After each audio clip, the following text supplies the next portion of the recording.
All right, week 7. I guess it must be more than halfway done already. All right, so previously we were talking about the history of the Crusades. Gave a kind of a recount of events leading into the Crusades, particularly focusing on things like the peace of God and the investiture contest. And then I talked a lot about Crusades numbers 1 through 8, with a focus on Crusades 1 through 4. Today, I want to kind of push that forward and trace the memory of Crusades and crusading. First in the later Middle Ages, then in the early modern period, and specifically in Iberia. Third, into the 19th century, and kind of finishing with the rise of fascism and the kind of post-war period. Okay. So, to begin, late medieval, which is to say approximately 1290 to approximately 1500. This is a period where the idea of crusading becomes quite nebulous. After the fall of Acre in 1291, which ends the Crusades which ends the idea of Crusades as a historical period. That's usually, if you read a book on the Crusades, it almost never will go past 1291. And the death of Louis IX on the Eighth Crusade, 20 years prior to that, marked the end of the eastern focus of the Crusades in the Holy Land specifically. As kind of has happened, we have seen in previous Crusades, the fall of a major city, in this case Acre, which is the last Crusader city in the Middle East, inspires calls to retake, calls for crusade, calls to retake the city, but in this case, almost nothing comes of it. This is partially because at this point in time, people are a little tired of this regular calls to crusading. They don't see much point. There doesn't seem to be any sort of success in the past 100 years in crusade. But there's also kind of a problem with the people who might be calling the crusade. That is, the Pope at this time is a guy named Boniface VIII. And the King of France at this time is a man named Philip, usually called Philip le Bel, Philip the Fair. And they are, at the time when Acre falls, fighting. They're not friends. This has to do with a lot of things. Mostly it has to do with whether or not Philip can tax the church, which, money is always at the root of these sorts of problems. It ends with Philip's henchmen going out, kidnapping Boniface VIII, and beating him to death. So great time.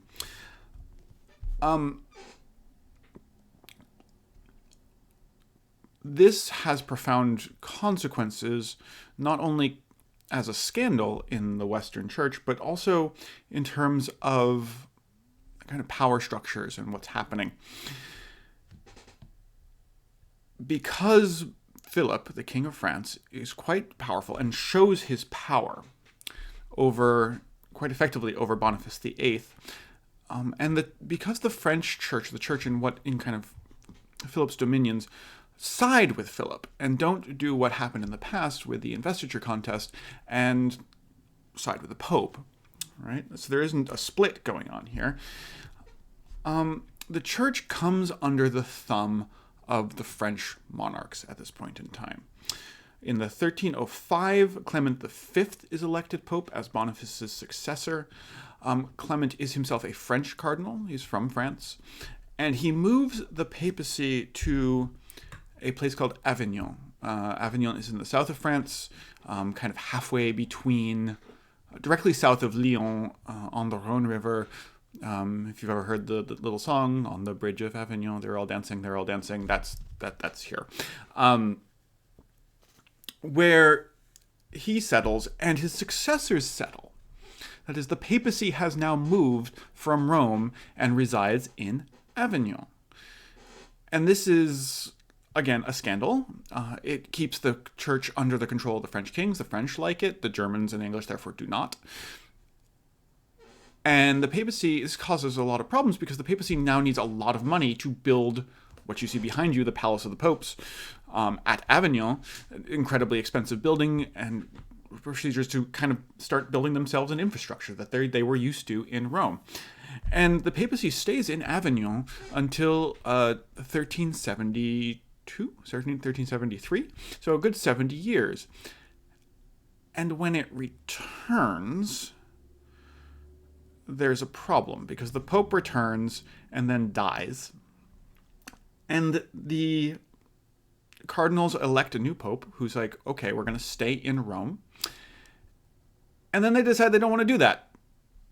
So they elect another Pope who says, I'm going back to Avignon. So from about 1370 to about 1400, you have two popes, one in Avignon, one in Rome, who are two colleges of cardinals, each of whom elect new popes. So there's more than one, there's just not one guy living through this entire time.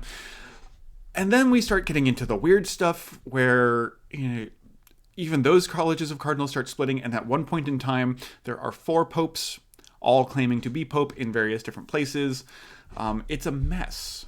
And this whole kind of incident, particularly the time with four popes, is coincident with major wars within Europe, like the 100 Years' War between France and England. And so there's just a lack of, first of all, solid kind of ecclesiastical authority to call a crusade, and also everyone's kind of fighting each other. They're not gonna go off halfway around the world. They've got things to do right here. And so the first major victims of this loss of crusade, the decline of the idea of crusading, are the Knights Templar. And this, of course, has been the subject of many conspiracy theories. I'm not going to get into any of those, really, because the Knights... because they're all nonsense, and if I wanted to go through every conspiracy theory about the Knights Templar, that would be, I think, a class in and of itself. Nothing Dan Brown says is correct. Let's just stop there. The Knights Templar had, following the fall of Acre, or even before the fall of Acre, but had become Europe's bankers.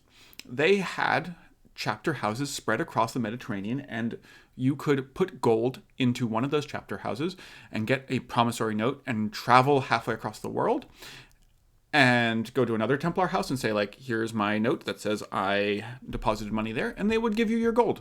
It wouldn't be the same coins. You could move quite safely large amounts of money. They would also lend money. And as a consequence, the kings of Europe became deeply indebted to the Knights Templar. Among them, our dear friend Philip le Bel, the one who had his guy beat the Pope to death. And of course, owing powerful people large sums of money is quite dangerous. And in 1311, the Knights Templar were en masse accused of heresy and sodomy, and effectively destroyed, burned at the stake. Again, the fact that Philip le Bel owed them a large amount of money is probably just coincidental. In France, most of their properties and their revenues got wrapped into the state. The state took them. That is to say, the French kings took them. Elsewhere, particularly in Iberia, in Spain, the Templars' holdings were rolled into existing religious orders. In Spain, particularly, they became part of the Cistercian order, that is the Order of Saint Bernard. Bernard, who wrote the treatise for the kind of promoting the Knights Templar back in the 1130s, if you remember 2 lectures ago. The Knights Hospitaller, which are the other major military order, see what happens to the Knights Templar and go, oh, crap, we don't want to be next here. So we need to find another reason, now that there's no longer, we cannot be in the Holy Land, we need to find something else to do that makes it so that people don't just murder all of us for our money. And so the Hospitallers conquer the island of Rhodes, which you can see here is just off the coast of Turkey, or modern-day Turkey, and position themselves rhetorically and in reality as a defensive bulwark versus the East. The Knights of Rhodes are the kind of last bastion against Turkish or Muslim invasion coming towards Greece, for example. The third major knightly order, crusading order, is one that we haven't talked about a lot. That is to say, the Teutonic Knights. And now, the Teutonic Knights were formed as part of the Wendish Crusade, which was a portion of the Second Crusade, if you remember, which was directed towards pagans, whatever that means, in the Baltic. And this process, the process of having crusades against the pagans in the Baltic, meant that by the 13th century, 14th century, the Teutonic Knights had their own state. It was a Teutonic kingdom in what is now kind of Lithuania, Baltic region, among which is Prussia, the German Principality of Prussia, which will become very important later. Particularly when it comes to kind of German identity, which is essentially Prussian identity in a lot of ways, and particularly German nationalist identity, which comes out of a very strong Prussian identity, and therefore there's a lot of Nazi imagery with the Teutonic Knights. So we'll get back to that, and that's going to be next lecture. In summation, by the 14th century, the papacy is incredibly weak, being both kind of kidnapped by the French kings and then split into eventually four different factions, and our secular princes have other concerns. The Kingdom of Jerusalem has moved to the Kingdom of Cyprus, which, if you remember, Richard I conquered on his way to the Third Crusade, where it lasts until... The Kingdom of Jerusalem goes to the Kingdom of Cyprus. The Kingdom of Cyprus launches a last kind of attempt at a crusade, and actually succeeds in capturing Alexandria in 1365. But no one among the Crusaders is interested in holding Alexandria, so they loot it and go back, and that's the end of it.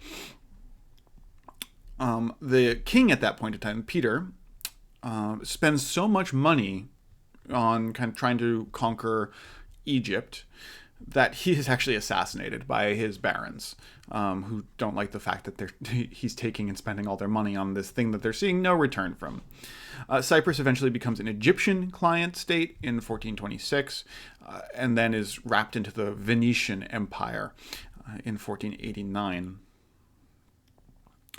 Following the defeat of the Seljuk Turks, the ones who had primarily opposed the Crusaders whenever they tried to walk across Anatolia, by the Khanate, by Genghis Khan and his subsequent rulers of the Khanate in the mid 13th century, the Seljuk Turks kind of decline, and the Ottoman Turks become the new power in Anatolia. By the 1320s, the Ottomans control most of Anatolia, but they cannot take Constantinople. The walls that surround Constantinople, the land walls of Theodosius, which were constructed in the year 450. At this point, they're 1,000 years old. Now they're 1,500 years old, right? These are incredible, incredible defensive positions. They make it almost impossible to take Constantinople. And so the Ottomans are kind of satisfied with everything but. In 1354, they take control over Gallipoli, the Gallipoli Peninsula, and the Dardanelles, which you see behind me, with the help of the Byzantine emperor, actually, who's trying to put down another claimant to the throne, and thus kind of open what some scholars have called the gateway to Europe. That is, the Strait of the Dardanelles is very narrow, and therefore you can quite easily hop it. You don't have to control Istanbul, which is on the other side of that it's right before the Black Sea, or Constantinople, that is, which is right before the Black Sea. And so, as the Ottomans expanded, the 15th century idea of crusading started to become defensive. That is, against this massive empire that was threatening from the east. Once there was finally one pope again, and that one pope had moved back to Rome, which is 1422, so 120 years after they had first left, there is in fact a tentative rapprochement, kind of reforming of ties with Byzantium, with the Roman Empire in the east, but it's much too late. Under immense threat from the Ottoman Empire, the Roman emperor, that is to say the emperor of Constantinople, acknowledges papal primacy. He gives the pope everything he wants. He resolved that schism that started 400 years earlier, and promises to subordinate himself to the pope and becomes himself Roman Catholic. His population does not like this. They remember the Fourth Crusade. They remember the city being raped and pillaged. And they riot and march through the city, shouting something along the lines of, "Better the Turkish turban than the papal tiara." And so, Constantinople itself falls to this guy, Mehmet II, Mehmet the Conqueror, on May 29th, 1453. Mehmet overcomes the land walls of Theodosius with cannons. And so we have a shift there. And so as the final Christian, as it were, state in the east falls, Venice and Hungary start becoming the bulwarks versus the east, but these two polities have massive trading interests too. Venice and Genoa are competing with each other for the Black Sea trade, that is, the trade which Constantinople necessarily controls by its position. The popes still, kind of as the Protestant Reformations get going, popes still try calling crusades as a means to kind of unify Christendom. Let's go fight over there instead. This doesn't seem to work. By the 16th century, we see crusading indulgences, which is to say awards of remissions for your sins if you go on fight, for conflicts against Protestants within Europe. Also in the 16th century, the Knights Hospitaller lose Rhodes in 1522. Rhodes is conquered by the Ottoman Empire, and they move to Malta, which is just off the coast of Sicily, where they remain and become the Knights of Malta until Napoleon kicks them out in 1798. The Battle of Lepanto in 1571 halts Ottoman expansion east. They could just control most of the Mediterranean at this point and don't really get much further than that. But by this time, by the late 16th century, crusading is versus a specific thing, right? It's either kind of a general idea of holy warfare, or it's versus the Ottomans, right? It's versus the Ottoman state, as much as it is versus Muslims. Those two things have kind of become almost synonymous. And the idea of crusading as a whole, again, defensive, not something you want to go do, but something you might have to do if someone else threatens you. The one exception to this trend is in Iberia, that is to say Spain.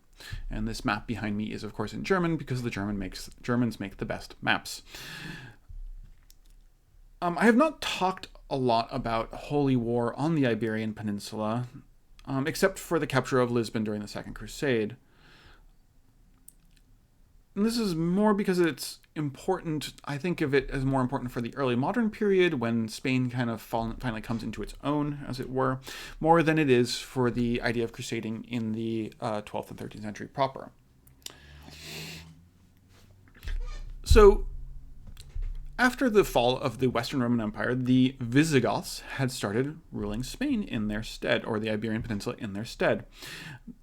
They did so until the early 8th century, until about 720, when the Umayyad Caliphate swept in and conquered almost the entire peninsula, ending its northern expansion with that famous battle we have talked about of Tours or Poitiers, which may or may not have happened. And the process of the Christian kingdoms that remain, the small Christian kingdoms that remain in the north of Spain, slowly expanding southwards over the next 700 years, is usually referred to as the Reconquista. This term is no longer in use by scholars for two reasons. First, it suggests that there was an overarching plan behind a 700-year sequence of events, right? That the kings of Castile, Leon, and Aragon had a plan from the very moment that they got pushed back all the way up into Asturias in the north to slowly reconquer the kingdom. This is not true. Second, Reconquista says that the Muslim control of Iberia is illegitimate necessarily, right? That the land is somehow inherently Christian and just needed to be taken back. Neither, which is, of course, no. In any case, after the initial conquest, small Christian kingdoms still persisted at the top of the peninsula. The kingdoms of Leon, Castile, and Aragon, and with a kingdom of Navarre as well kind of wedged in there. That one's not usually kind of considered for some reason. Aragon, by the way, I was talking before about everyone in Champagne being named Henry. For some reason, the Count Kings of Barcelona and the Counts of Barcelona and the Kings of Aragon have a very limited naming pool. The Counts of Barcelona for a couple, they just trade off between being called Raymond Berenger and then Berenger Ramon. In fact, there's a guy who is Raymond Berenger, and he named his twin sons Raymond Berenger and Berenger Ramon, which is, I can't. Just choose new names, please. It just makes life so hard. Anyway, three kingdoms, Leon, Castile, Aragon. And much of the history of this so-called reconquest sounds kind of like a flipped version of the Levant, of the way the Muslims retook the Holy Land, or took the Holy Land. There were a lot of small kind of principalities making alliances and war with each other based on local circumstances rather than religion, as you allied with your neighboring states or against your neighboring states regardless of their religious affiliation. Particularly after the collapse of the Umayyad Caliphate, that is the Caliphate of the Caliphate based in Cordoba, which ruled for the kind of first half of this period, into what had been called Taifa states, the smaller, locally ruled states loosely affiliated. The general purpose of warfare in this later period, was to extract ransoms and protection money, right? You conquered a nearby state and then they had to pay you tribute, or you threatened to conquer a nearby state and they paid you tribute so you didn't. And so the Christian kingdoms in the north do gradually and sometimes deliberately expand south, but this process is neither linear nor consistent and mostly has to do with who needs a war chest when. The eventual Christian conquest of the Iberian Peninsula is pretty much guaranteed after the Battle of Las Navas de Tolosa, which occurs on the 16th of July, 1212. Featuring a lot of the protagonists actually from the Albigensian Crusade, which I talked about last week. After this point, there is only the Emirate of Granada, which is Granada, Almeria, and Malaga, in the south of Iberia, is the only surviving Muslim state on the peninsula. But this state persists until the 15th century. It survives as a vassal state of Castile. And it's beautiful. Like, it's a cultural center. It is amazingly wealthy and powerful. If you have never been to Granada, I highly recommend you go. And if you go, you must absolutely, under no circumstances, miss the Alhambra, which is the fortified palace on the hilltop there. If you do end up going, you actually have to get tickets to this months in advance. So when you book your plane tickets, also book your Alhambra tickets. It is, as I said, incredibly beautiful, as you can see behind me, with the Pico Veleta in the distance. This is a picture I took from the top of the old town, kind of looking the other way from where that last picture was taken. Anyway, with the unification of Spain or really the unification of Castile and Aragon, with the marriage of Ferdinand II of Aragon to Isabel I of Castile in 1469. Granada's fate is sealed. These two monarchs would become known as the most Catholic monarchs, a title given to them by Alexander VI, also known as Rodrigo Borgia. I don't know how he gave them the title because he had no idea what Catholicism was, if you hear the stories about his depravity. If you've ever played the Assassin's Creed, the Ezio Auditore, whatever his name is, that's against Alexander VI. That's that guy. In any case, the most Catholic monarchs conquer Granada and therefore end any Muslim presence on the Iberian Peninsula on January the 2nd, 1492. And that's not a coincidental date. Because many of the techniques of control and conquest developed in Iberia are immediately exported to the Americas upon their quote-unquote discovery by Christopher Columbus. Furthermore,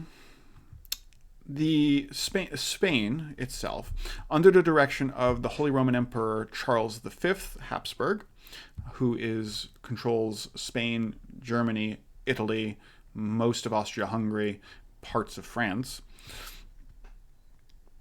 Under Charles V, and he is himself Spanish. Under the control of Charles V, Spain really leads a lot of the military opposition to the Protestant Reformation. And so Spain, in a way, exports ideas of crusade both to the New World and then against Protestantism. But holy and religious wars really exhaust the continent of Europe over the next 200 years. Between the 30 Years' War of the 17th century and there's like the 30 Years' War, there's the 80 Years' War, there's the 75, there's a bunch of different wars that last much too long, which are really just ways of saying that people killed each other a lot for religion from 1500 to 1700. But throughout this period, the Ottomans do kind of remain an existential threat. Because, as you can see behind me, they rule a lot of stuff, right? They control all of Turkey, all of present-day Turkey, all of North Africa, and most of all of Greece, the Balkans, up into the Crimea, down into Baghdad, Arabian Peninsula.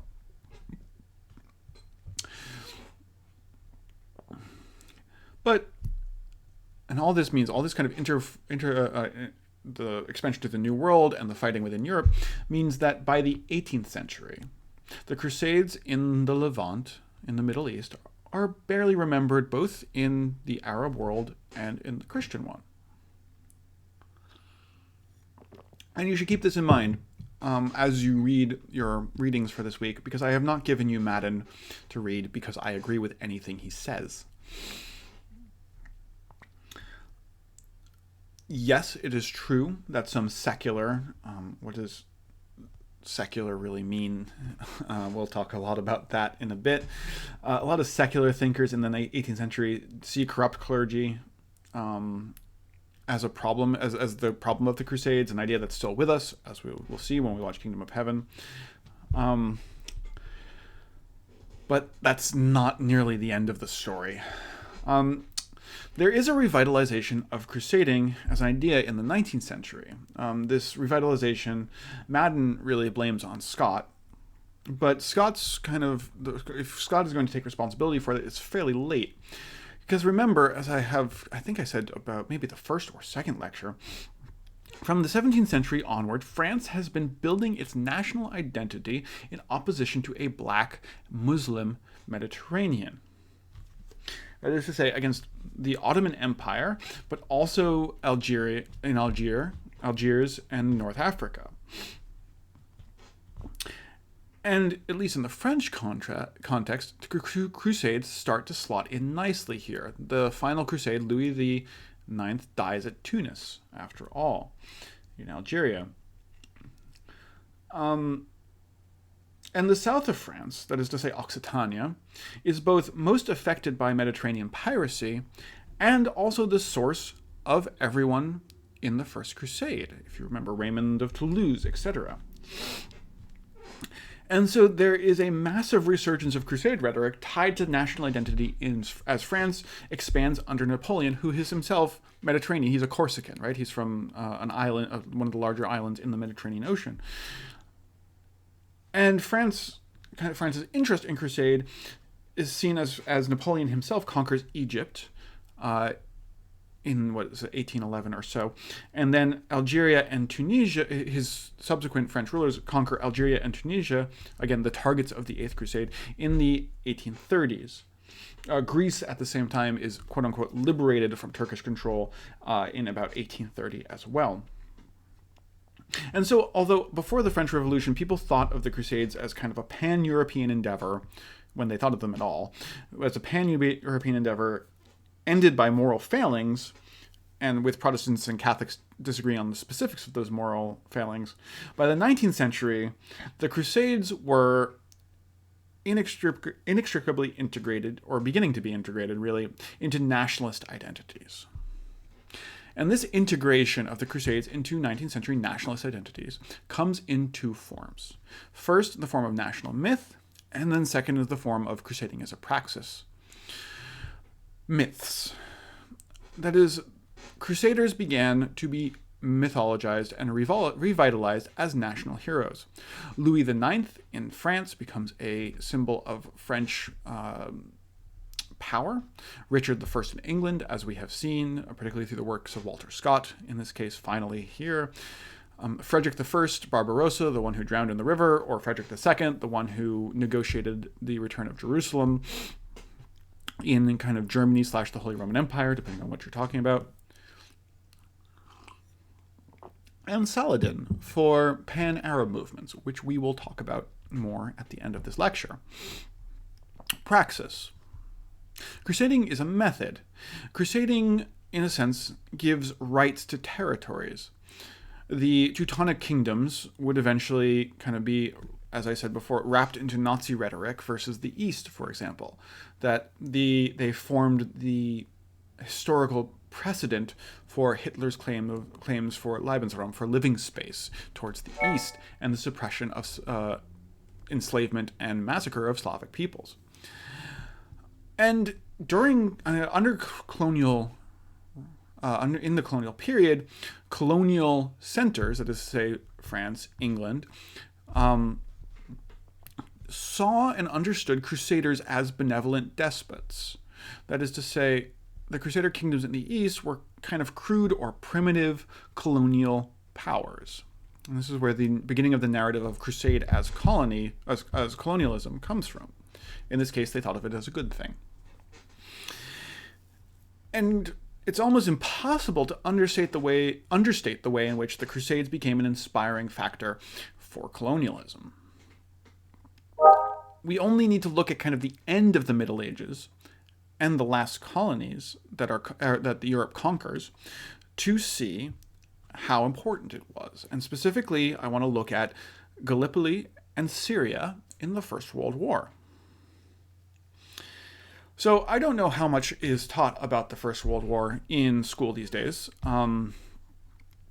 As I remember it, most of people's concern is confined to the Western Front and kind of the trenches, trench warfare. But the Ottoman Empire was still around in 1914, and it was one of Germany and Austria-Hungary's allies in the First World War. And thus, it was under the British and the French were interested in attacking it. Conquering the Ottoman territories, indeed, seems always tied to crusading rhetoric. When the British retook Jerusalem, as you have seen in Madden, there was a crusade there was a comic featuring Richard I. When the French conquered Syria from the Ottomans, the general landing on the shore said, "Behold, Saladin, we have returned." But one of kind of the heights of this crusading rhetoric in the First World War as colonial conquest is in the Gallipoli campaign.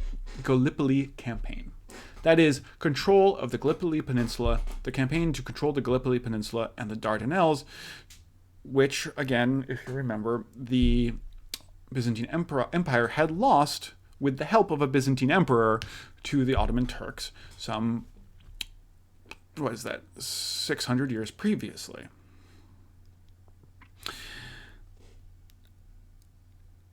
And the British and the French wanted to control the Gallipoli Peninsula and thus the Straits of the Dardanelles to allow them easy access to Istanbul and Constantinople, or Istanbul/Constantinople. The name, although Istanbul is a fairly old name, the actual formal change from Constantinople to Istanbul only actually happened in 1930, which is an interesting fact. They also wanted it to open a sea route to Russia. The Gallipoli campaign was, however, a disaster. It failed with a massive loss of life on the British and French forces. But it remains affiliated with the Crusades in both execution and memory. Its choice, the choice of target, the choice of landing sites, the choice of terms under which the battles were fought, were executed with reference to the Fourth Crusade, and with the ideas of the Fourth Crusade, and with ideas of the Turkish conquest of the region, the initial Turkish conquest of the region, foremost in the minds of the British strategists, and in memory as well. There's a history of the Gallipoli campaign published in 1918, and each chapter of this history begins with a quotation from the Chanson de Roland, which the Chanson de Roland is a story of, it's a chanson, it's a epic poem, epic song or poem, from the really popularized in the 13th century, which tells the story of a noble and doomed last stand of one of Charlemagne's knights versus Muslim armies from Iberia invading France, again heading towards that fateful/fictitious Battle of Tours or Poitiers. The story of Roland, as far as we can tell, is entirely fictional, but it's incredibly prominent in the Middle Ages, and then again in the memory of Gallipoli, which is a similar kind of failed or maybe, Pyrrhic victory.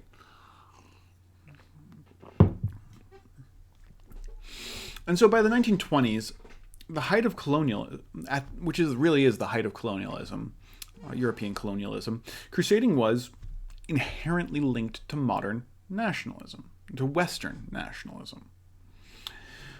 Joan of Arc was seen as a nationalist crusader, right? She's inspired by God to fight for France versus a Christian Catholic England. That's her story. That was her story when it was first written, but it only becomes popular super popular in the 1920s.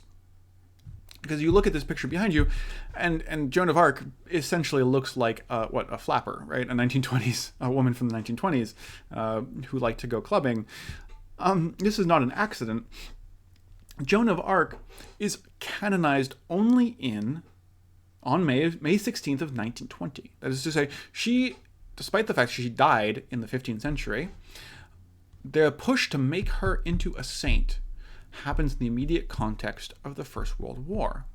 Again, as a nationalist figure, not necessarily a figure fighting a religious war, but a figure fighting for a France, right? And there's Notre Dame sitting right behind her in this picture. She is put forward as a national figure, as a crusading figure. She's in armor. She has a sword. She has armor. She's carrying a banner that says Jesus and Maria behind her. IHS is Jesus in Greek. And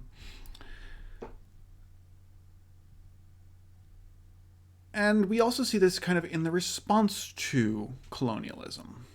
Anti-colonial rhetoric, both popular and academic, turns from seeing crusaders as benevolent despots to seeing them as exploitative, as arrogant jerks who came in and took stuff, right? As people were seeing colonial powers at that time. And we can see this perhaps most of all in the figure of Saladin. Saladin becomes, in this period, an anti-colonial counter-hero. this is not necessarily... Saladin is not remembered well in the Arab world for kind of the period from his death up until about 1900. He is Kurdish, not, and therefore kind of an ethnic minority within Arab Muslims. And his Ayyubid dynasty, the dynasty he founds, is short-lived. It lasts no more than 50 years. So it's kind of a blip on the radar. In the East, in the West, he's an important chivalric companion to Richard I from at least Walter Scott's book, The Talisman, which was written in 1825, an idea which sticks quite firmly in the Western imagination. But he's only kind of rediscovered by Arab nationalists circa 1900, who just import the Western idea of him, this Western romantic idea of him, fully. And so in Egypt... And so a lot of Arab nationalism that occurs from about 1900 to 1950 sees Saladin as a unifying figure, as a historical figure of Arab greatness. Egypt revitalizes, for example, the Citadel of Cairo, which is a castle that Saladin had constructed, and Saladin's eagle, the eagle you see behind her, this is the coat of arms for Egypt. Saladin's eagle becomes a symbol of many Arab states, specifically as an anti-colonial and anti-Zionist symbol. It gets to the point where there's statues of Saladin commissioned everywhere, one of which was put up by, or at least one of which was put up by Saddam Hussein. And if we stop and think about that, that's a little bit weird, because as I said, Saladin was Kurdish. And Saddam Hussein was not really friendly to the Kurds. He liked to gas them. But he was still comfortable with using a Kurdish figure as his historical referent for Arab nationalism. All right, so that hints at the future, but brings us nicely to the 1920s, which is where I will stop for today. We will continue that the next lecture.